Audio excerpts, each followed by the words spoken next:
Bonjour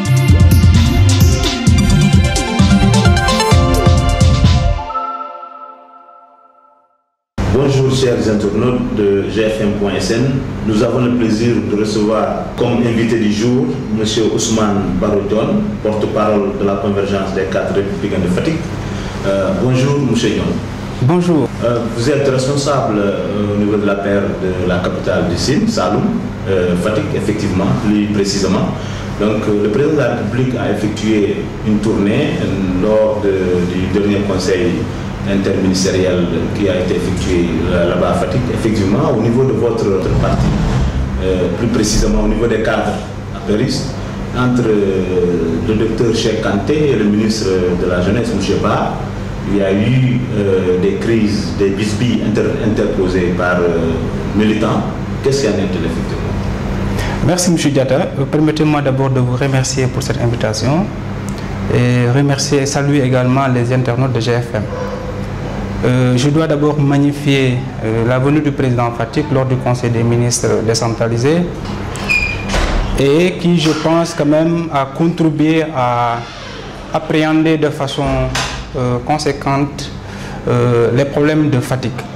Parce que le Conseil des ministres, quand même, c'était l'occasion pour nous de pouvoir soulever toutes les difficultés que traverse la région de Fatick. Il est vrai qu'au point de vue politique, il y a eu quelques malentendus et d'incompréhension au niveau des militants, mais ce n'était pas très grave et je pense que politiquement c'était compréhensible. Parce que quand des responsables qui ont envie de mobiliser pour le président, qui ont envie d'accueillir le président de la République du Sénégal, qui habite à Fatick, qui vient dans son fief, chaque responsable veut se donner quand même le privilège de réserver un accueil chaleureux au président. Je sais qu'il y a plus ou moins suscité certaines interrogations, mais quand même, c'était pas extravagant, c'était pas exagéré. Je pense que tout était inscrit quand même dans le cadre de pouvoir mobiliser tous les militants de Fatick. Et je dois préciser qu'il ne faut pas que les gens puissent réduire ça à deux responsables, donc qui travaillent pour quand même le président de la République. Je pense que tous les responsables de Fatick, sans distinction, se sont mobilisés ce jour-là avec les militants, avec les citoyens de Fatick pour accueillir le président.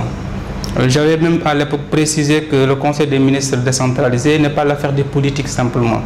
C'est une institution qui se déplace. Le président de la République, ce n'est pas le président de la paire, ce n'est pas le président de Fatick, c'est le président de tous les Sénégalais. Par conséquent, quand il se déplace quand même, il faudrait que les gens puissent l'accueillir avec les honneurs qui sont dus à son rang. C'est la raison pour laquelle on avait lancé un appel à tous les citoyens du Sine pour quand même qu'ils viennent accueillir leur fils d'abord, mais accueillir le président de la République. Je pense, du point de vue des attentes des populations, l'enveloppe qui a été dégagée pour le développement de Fatick, quand même, est une enveloppe satisfaisante. Et je pense que ça va permettre quand même à Fatick de régler les questions de développement auxquelles la région est confrontée, du point de vue de l'éducation, du point de vue de la santé, du point de vue même des infrastructures. Parce que quand même, il faut le dire, Fatick souffre énormément dans ces domaines, dans ces secteurs. Donc effectivement, le ministre de la Communication, qui dirige souvent les réunions de la région de Fatick, avait promis d'élire le président de la République avec 50 000 nouvelles inscrits. Est-ce que cela est effectif sur le terrain? Oui, je dois confirmer que effectivement le ministre de la Communication, à travers les réunions mensuelles qu'il convoque à la permanence, avait lancé l'intention, l'ambition quand même et la volonté d'inscrire encore 50 000 sur les fichiers électoraux. Et je dois dire qu'il y a quand même des efforts qui ont été consentis pour atteindre cet objectif. Malheureusement, le constat est un peu amer pour ne pas le dire parce qu'après la clôture des inscriptions, la région de Fatick n'a pas inscrit près de même 10 000 électeurs. Ça, il faut le reconnaître. Donc l'objectif qui était quand même dégagé tout au début n'a pas été atteint. Mais nous espérons que lors de l'ouverture certainement vers octobre ou décembre quand même, les responsables vont faire des efforts. Parce que ce qui élit le président de la République, c'est loin ces politiques de mobilisation, c'est les cartes électorales, c'est les citoyens. Donc non seulement il doit se se fonder sur son appareil politique, l'APR et la coalition Benno Bokk Yakaar dans un premier temps, mais dans un deuxième temps, il faut qu'il travaille à satisfaire les populations, à abréger les souffrances des populations. Voilà les questions fondamentales qui ont fait que les populations, à près de 65%, ont élu le président Macky Sall. Ce n'est pas pour satisfaire ses militants, ce n'est pas pour faire plaisir à une région, ce n'est pas pour faire plaisir à une ethnie, mais encore une fois, c'est pour qu'il travaille de façon rompue à régler les problèmes quotidiens des Sénégalais. Et je dois dire quand même, dans ce cadre-là, le président est en train de faire des efforts conséquents à plusieurs niveaux quand même pour au moins booster le développement économique et social de ce pays. Récemment, le chef de l'État, son cortège a été caillassé au niveau de l'université Cheikh Anta Diop. Officiellement, on n'a pas entendu les cadres se prononcer sur cette situation.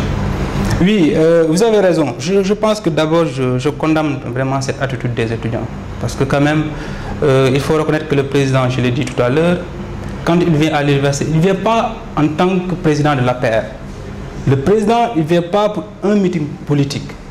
Il ne vient pas non plus en tant que candidat qui vient pour une propagande électorale pour des élections présidentielles. Le président est venu en tant qu'institution pour inaugurer donc quand même 3 pavillons avec près de 1044 lits. Qui connaît l'université sait que les problèmes auxquels les étudiants sont confrontés, c'est plutôt des problèmes sociaux. C'est les conditions de vie des étudiants. Parce qu'au niveau pédagogique, quand même, l'université Anta Diop est réputée être parmi les meilleures universités africaines. Mais les problèmes fondamentaux, c'est les problèmes de conditions de vie des étudiants. Donc je crois que les étudiants devaient quand même s'en féliciter. Pour la première fois, un président de la République vient dans le campus social pour inaugurer 1044 lits. Donc, mais on regrette quand même les incidents qui se sont manifestés lors de la visite du président et le condamner. Je pense qu'on attend plus des étudiants qui sont l'élite de ce pays-là, qui sont l'avenir de ce pays-là, plus que des jets de pierre à l'endroit du président de la République. Et je pense qu'il faut une analyse froide et lucide de ce qui s'est passé. Mais l'autre élément, en fait, c'est la prise en charge des revendications. Moi, je dois vous dire ici que les revendications, moi j'étais étudiant, j'étais président d'Amicale, je connais un peu les problèmes donc, auxquels les étudiants sont confrontés. Et je pense que l'État, le gouvernement du Sénégal, bien qu'il a consenti des efforts énormes dans l'enseignement supérieur avec une enveloppe de plus de 300 milliards d'investissements, c'est énorme. Mais le problème fondamental, c'est le problème social et que l'État doit s'atteler à régler de façon immédiate. Vous savez, je vais dire une chose, les grèves récurrentes qui sont observées à l'université, mais sont liées pratiquement à une seule revendication qui revient de façon récurrente. C'est le retard dans le paiement des bourses. Mais les étudiants, à part les paiements des bourses, vous ne les entendez presque pas. Mais les grèves qui viennent et qui reviennent pratiquement chaque mois, c'est le retard dans le paiement des bourses. Mais le gouvernement qui doit prévoir le nombre déjà d'étudiants boursiers doit faire en sorte que dès le 28, les bourses soient positionnées. Et je suis sûr et certain que si aujourd'hui l'État fait davantage des efforts dans ce sens, pour qu'à partir du 28 de chaque mois, que les bourses soient positionnées, je suis certain que les grèves vont se réduire de façon importante. Mais l'autre volet, c'est les bourses sociales, la répartition, qui peut aussi être gérée de façon transparente pour que les ayants droit puissent également en bénéficier. Mais les lits, aujourd'hui, le président a inauguré plus de 1044 lits, mais je pense que c'est un surplus de lits important qui peut quand même contribuer à régler ces questions-là. Je pense que les revendications sont légitimes, mais encore une fois, il faut les poser dans le cadre qu'il faut le poser de façon responsable, de façon correcte, pour que ces questions-là soient prises en charge. Et la mission fondamentale du président, c'était d'écouter les étudiants, c'est d'affronter les difficultés à l'université pour les solutionner. Parce qu'on a constaté, malgré tous les efforts que le gouvernement et le président ont consentis, que les grèves reviennent. Il fallait que le président puisse se déplacer lui-même pour constater de visu les difficultés. C'est ce qui a motivé le déplacement du président, qui devait être salué quand même. Mais malheureusement, il y a eu des incidents. Ça doit nous pousser tout un chacun à son niveau de responsabilité de pouvoir se faire violence, davantage d'efforts pour que quand même ces incidents ne puissent plus jamais être constatés à l'université Cheikh Anta Diop de Dakar. Des informations officielles font état que le président effectivement a été averti qu'il ne s'y est pas pour s'y rendre. Donc, mais il a forcé la porte. Est-ce que cela n'est pas un danger? Est-ce qu'il n'a pas risqué aussi?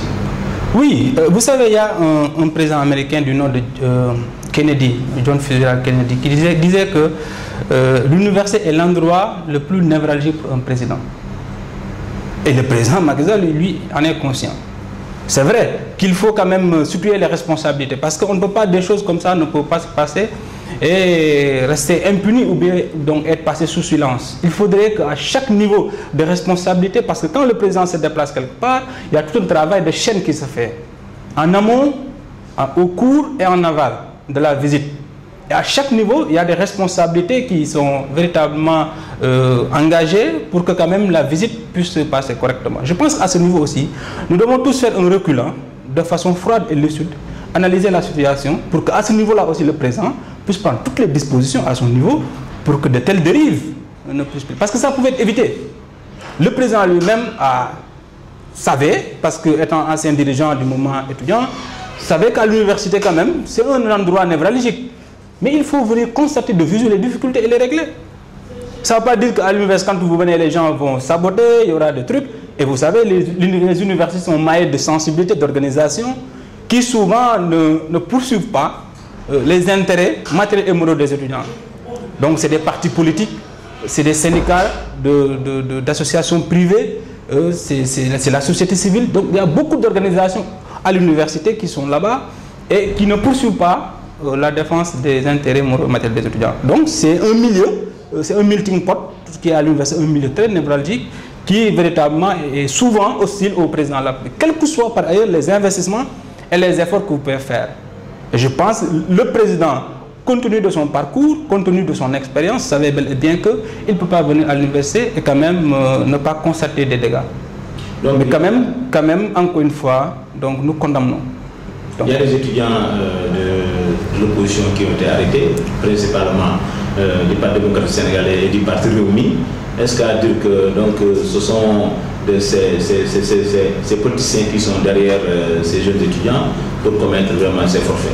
Non, vous savez, avant ça, d'abord, il y a une chose qui s'est passée à l'université. C'est-à-dire qu'à la veille de la visite, il y a le mouvement élèves étudiants libéraux qui ont organisé un point de presse pour dire qu'ils vont recevoir le président Macky Sall avec des manifestations, qu'ils l'attendent de pied ferme.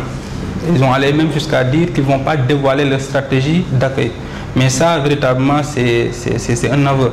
Si aujourd'hui, quel que soit par ailleurs les auteurs de ces violences-là, mais on aurait dans un premier temps quand même interpellé ces gens qui, de façon manifeste, ont fait un point de presse pour dire au président que nous attendons de pied ferme.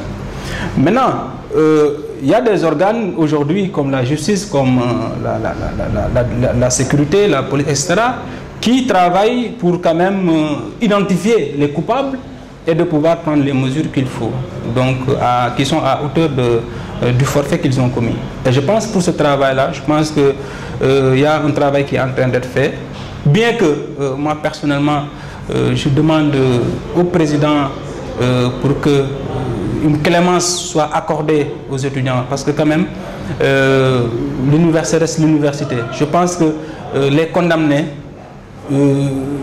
desservent plus au président et à son gouvernement qu'ils puissent leur servir. Je pense que déjà, il y a une prise de conscience collective quand même qu'il faut saluer, parce que les actes qui sont perpétrés à l'université ont été condamnés même par l'opposition sénégalaise. Vous avez entendu les responsables de Rewmi, du PDS condamner les actes. Je pense que c'est une prise de conscience. C'était vilain, c'était grave, mais en dernier ressort, je pense qu'il faut véritablement les pardonner. Donc je pense qu'il y a un signal très fort du point de vue de l'arrestation de ces étudiants, du point de vue même du message qui a été lancé à l'endroit des uns et des autres. Alors pour condamner la gravité des faits, mais quand même qu'ils ne poussent pas à condamner des étudiants quand même à une certaine peine. Je pense que véritablement, pour avoir été un ancien étudiant, un ancien dirigeant du mouvement associatif, je lance un appel au président de la République qu'il puisse quand même leur accorder sa clémence. Donc sur notre registre, précisément sur le mandat du chef de l'État qui a décidé de saisir le Conseil constitutionnel, mais jusqu'à présent c'est le statu quo. Oui, je pense que sur cette question, le président de la République quand même a été très clair dès le départ. Parce que le président a pris l'engagement sur lui-même de réduire son mandat de 7 à 5 ans. Donc il n'a pas été obligé par les opposants, il n'a pas été obligé par ses militants. Lui-même, en tant que personne morale de la coalition Benno Bokk Yakaar, entre les deux tours, a pris l'engagement de réduire son mandat. Et je pense qu'il l'a confirmé à plusieurs reprises pour dire nous allons organiser un référendum en 2016 pour réduire le mandat de 7 ans à 5 ans. Et je pense que ce référendum-là sera soumis aux Sénégalais qui vont eux-mêmes apprécier la proposition et le souhait du président de réduire son mandat de 7 à 5 ans. Et je pense que ça, quand même, on ne peut pas reprocher au président véritablement cette volonté de respecter son engagement. Mais par contre, ce qu'il faut plus ou moins dire, c'est qu'il y a des voix autorisées depuis un certain temps qui disent le président non, il faut se dédire, il ne faut pas faire 5 ans, quand même, il faut avoir raison garder. Je pense qu'il ne faut pas rendre un mauvais service au président de la République. Il a pris un engagement devant les Sénégalais, je pense que nous devons tous l'aider pour qu'il puisse respecter son engagement. Chacun en ce qui lui concerne, il faut aider le président à respecter les 5 ans. Organiser les élections en 2017 et Inch'Allah, les politiques, les responsables, ses compagnons vont faire en sorte qu'il soit réélu. C'est ça la vérité. Mais aujourd'hui, dire que le président il faut faire 7 ans, c'est lui rendre un mauvais service. Et je dois dire ici que s'il s'aventure le président, de par la volonté de ces gens qui veulent le pousser à se dédire, il risque d'être surpris. Parce que les Sénégalais ne vont pas lui pardonner ça. Malgré les efforts importants qu'il a consentis pour reconstruire ce pays-là, pour faire des efforts au moins pour atteindre un taux de croissance qui pourrait booster le développement économique et soulager les populations. Il a énormément fait dans beaucoup de secteurs, mais ce point d'achoppement peut faire en sorte que les Sénégalais se retournent contre lui et lui sanctionner parce qu'on se rappelle quand même de Wade qui avait fait du Wahwahet et ça l'a beaucoup porté préjudice. Donc le président doit apprendre de ça. Les responsables de notre parti et de la coalition, eux, doivent quand même travailler à satisfaire les Sénégalais pour espérer avoir leur confiance en 2017. Et le président, sur cette question, je pense qu'il est intransigeant. Dès un référendum sera organisé et les élections vont se tenir, Inch'Allah, en 2017, c'est le président.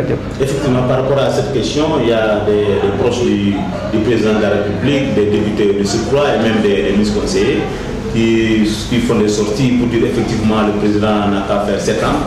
Donc vous, en tant que cadre de la région de Fatick, le fief du président de la République, est-ce qu'il vous est une fois arrivé de se réunir pour en débattre de ce sujet au point de proposer au chef de l'État effectivement de respecter son engagement de 5 ans? Non, c'est des appels incessants que nous faisons.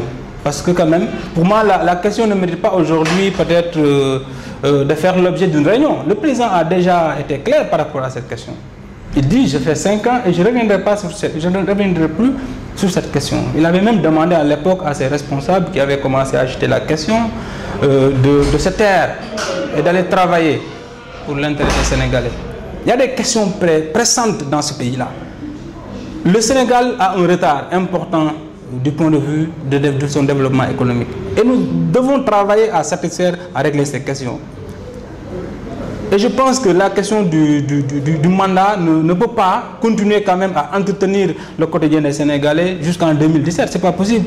Le président, il tient à respecter sa promesse, il l'a dit, mais il faut le faire dans les formes, parce que la volonté est une chose, mais la matérialisation en est une autre chose. Il faut mettre les formes juridiques. Et je pense que le référendum, comme les experts l'ont dit, peut bien entendu régler cette question. Et en 2016, le président l'avait dit, nous allons se pencher sur la question et les Sénégalais eux-mêmes vont apprécier. Parce que ce n'est pas les politiques qui vont venir voter, c'est tous les citoyens qui vont dire oui ou non pour la réduction du mandat du président.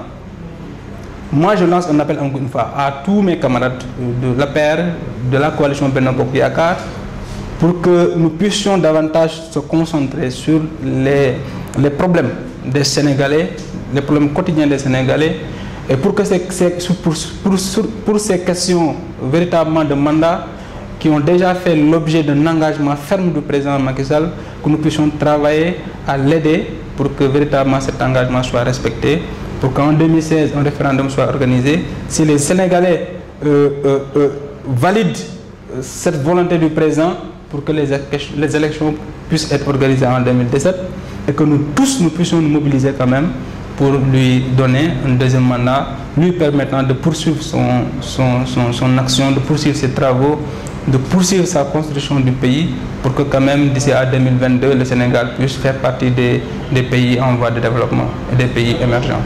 Aujourd'hui, il y a un cas qui est là, plus précisément le cas du Parti socialiste. Effectivement, ils ne sont pas prononcés officiellement pour se présenter à la présidentielle de 2017 ou bien 2019. Donc la situation et la question est en suspense. Est-ce que vous, quelle est votre analyse par rapport à cette situation? Si le PS ira seul ou ira en coalition avec Benno Bokk Yakaar? Bon, vous savez, moi sur cette question, je dis une chose. Vous savez, les partis politiques sont créés pour être souverains. Je pense que chaque parti, quand même, a le droit de suivre sa ligne politique. Mais je pense que pour la question liée à la présentation, à la candidature du PS, je pense que les Sénégalais vont régler cette question. Je pense que ce n'est pas nécessaire aujourd'hui d'épiloguer, de véritablement discuter de façon peut-être exagérée sur cette question. Les Sénégalais qui ont constaté qu'au lendemain de l'élection du président Macky Sall lui-même, qui avait dit on va gagner ensemble et gouverner ensemble, le président a respecté son engagement par rapport à cela. Les socialistes sont à des niveaux de responsabilité élevés dans ce pays-là. Au point de vue dans le gouvernement, ils ont des portefeuilles ministériels, ils ont des directions dans ce pays, des conseils d'administration, etc., etc. Donc aujourd'hui, je pense que les Sénégalais eux-mêmes vont régler cette question, cette incohérence. Parce que si aujourd'hui, un bon jour, ils se lèvent pour dire que nous allons présenter un candidat contre Macky Sall, ce qui est le droit le plus absolu, mais quand même, les Sénégalais vont corriger cette inconséquence et cette incohérence. Parce qu'on ne peut pas être avec une personne, gouverner avec lui, partager son bilan pendant pratiquement 5 ans, et se lever un bon jour pour dire que je vais me présenter contre celui-là. C'est une inconséquence, et je pense que les Sénégalais sont assez intelligents, assez mûrs pour juger le moment venu véritablement donc, les rapports que nous avons avec nos alliés. Je pense que ce n'est pas une question uniquement qui doit être réservée au Parti socialiste, mais à tous les alliés qui, je quand même salue le travail important qu'ils sont en train de faire pour au moins atteindre les objectifs qui sont été assignés dans le plan Sénégal émergent décliné par le président de la République. Je pense que c'est des questions quand même souveraines.